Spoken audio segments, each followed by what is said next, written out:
নবীজি সাল্লাল্লাহু আলাইহি সাল্লাম যেদিন মক্কা থেকে হিজরত করে মদিনায় সর্বপ্রথম যেই শহরে গ্রামে মহল্লায় ঢুকছেন, ওই মহল্লার নাম হলো কুবা, কুবা নগরী।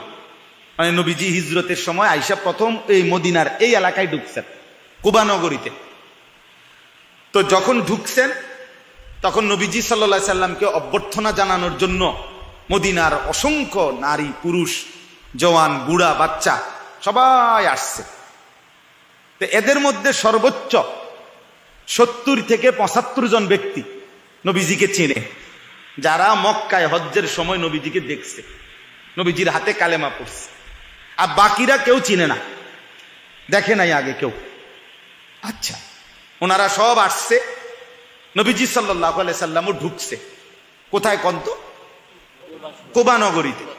তো নবীজি সাল্লাল্লাহু আলাইহি সাল্লামের সাথে হিজরতের সময় একজন সাহাবী ছিলেন, উনি কে? হযরত আবু বকর সিদ্দিক রাদিয়াল্লাহু তাআলা আনহু। এটা তো আমরা সবাই জানি, ঠিক না? এই দুজন একসাথে যখন আসছে, আয়েশা 2 জন কিতাবে লিখছে 2টা খেজুর গাছের নিচে বসছে।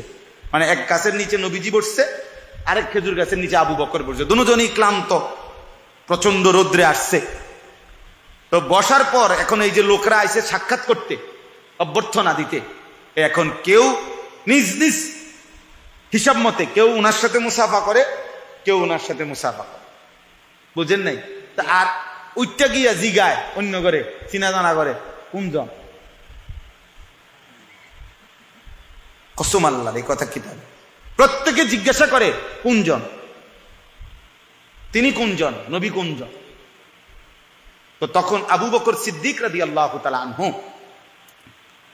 এটা বুঝছে। ওই যে হেরা যে বারবার কানাঘুষা করে, এটা উনি খেয়াল করে বুঝছে যে এটা জিগায় বারবার।